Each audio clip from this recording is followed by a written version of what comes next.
No. It's totally fine. It's just no. Let's go for it. I'm fine. Oh wait, don't do that one yet. Okay. You know it's weird. The software you share it the first time, and then it goes all like kill your epileptic friends mode, and you have to start it again. So we're doing greatest worst movies, Michael. Okay. All right, so this one, I wonder who agrees with this person. So I put them in the order that they got voted on. I don't totally agree with these, but I had to put them in the order they're voted on. And the number 4 is Anaconda, anyone? Yes. I love the movie Anaconda. I'm upset about that, because maybe it's just the time I saw it. I know the CGI sucks, but Jon Voight's so good in it that I love Anaconda. Like... Jon Voight's just a dislikable character.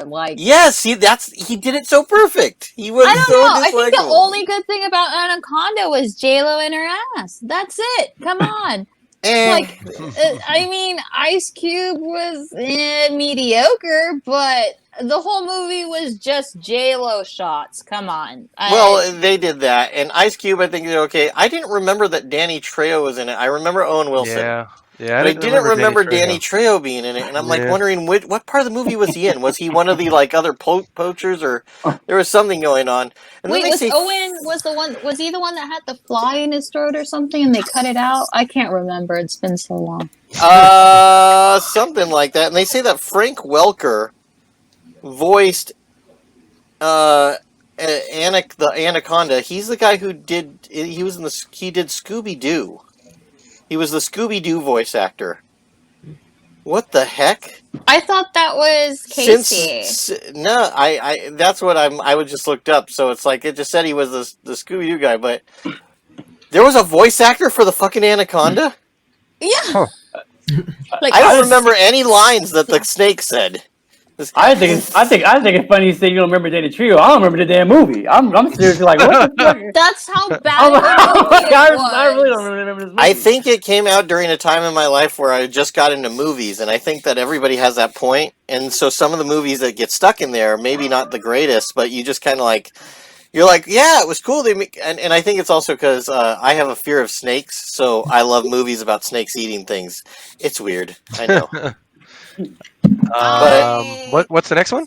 Was there another? No, the next one we got. So, who's heard of this movie? What? Ever heard of Neil Bren? This was the third most voted movie in this thread. Neil Bren. I don't know. So here I'll have to look it up then just real quick and give a synopsis. This guy looks creepy. Like a Scientologist. Like, did he make this movie? Is that why he suggested it? Well, I don't remember. Neil Bren so I guess it's all his movies is what they're talking about. He's an independent filmmaker, character actor, architect, and real estate agent. Holy shit, he's a psycho. His films have garnered cult following through their poor acting, writing quality, and no budget production. So I think he's like he sounds like the American version of Tommy Wiseau. Okay. So like an Ed Wood. Like an Ed Wood. By the way, Elon Musk is the Tommy Wiseau of billionaires. Okay. Now you're seeing it, aren't you? Wouldn't you love to see an Elon Musk movie played by Tommy Wiseau? Wouldn't you love it? We all know that Leonardo DiCaprio is going to be the one playing Elon Musk in a decade or something. No. Ooh, I like that. We all know it. I mean, he's a good actor, but I want to see a bad actor play Elon Musk.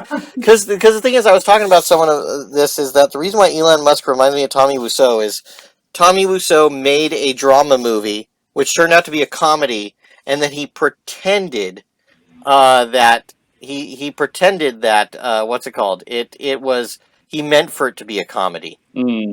So Elon Musk, his main product was not PayPal, got billions of dollars off of PayPal, and then pretended that was the main product the whole time. It's a hilarious thing. So, we're going to skip one and go to the number 1. Yeah. Batman and Robin. This has to be the worst movie I've seen as well. I don't care. As far as the superhero ones, movie. I can watch it over and over again for that horrible Mr. Freeze accent from Arnold Schwarzenegger. What the freeze do like a chicken dinner? Yeah. Stay cool. Uma Thurman, he loves me. He loves me not. I think the only reason I saw that one at all, because at the time we had a lot of hopes for George Clooney, and he eventually fulfilled all our hopes and dreams much later. But Michael Clayton, to me, being one of his best films. Oh, Michael Clayton's amazing.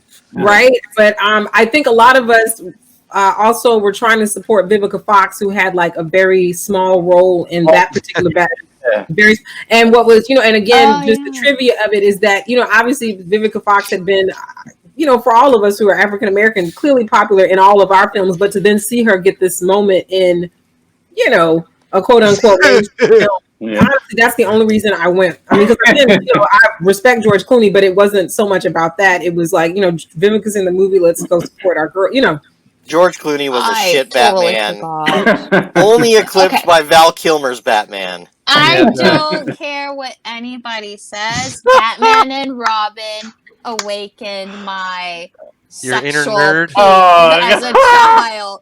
Come on, George Clooney and Chris O'Donnell and spandex. Wait a minute. You were looking at them. I was an Uma Thurman fan. That made me a woman.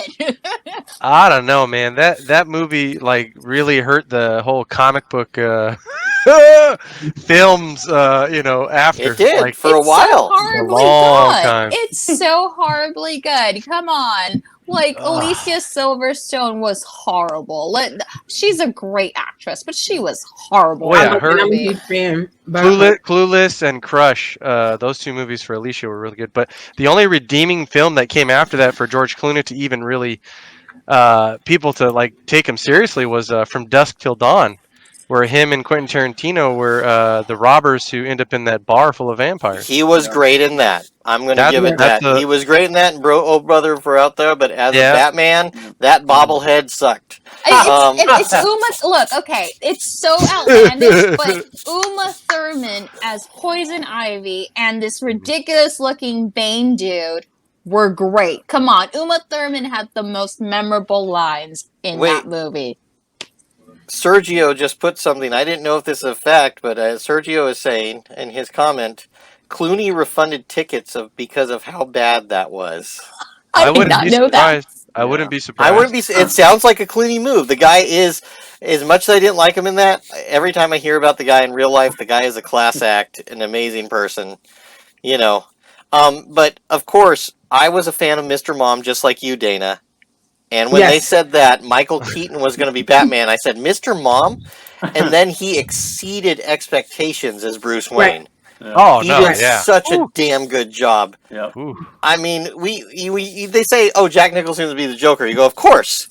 But they say that, yeah. No, I'm sorry. You're just a testament to Jack Nicholson. Just... But he was, and we knew he'd be a good Joker. But when they said that, oh crap, I'm forgetting his name right now. Jack Nicholson? No, we were just talking about Mr. Mom.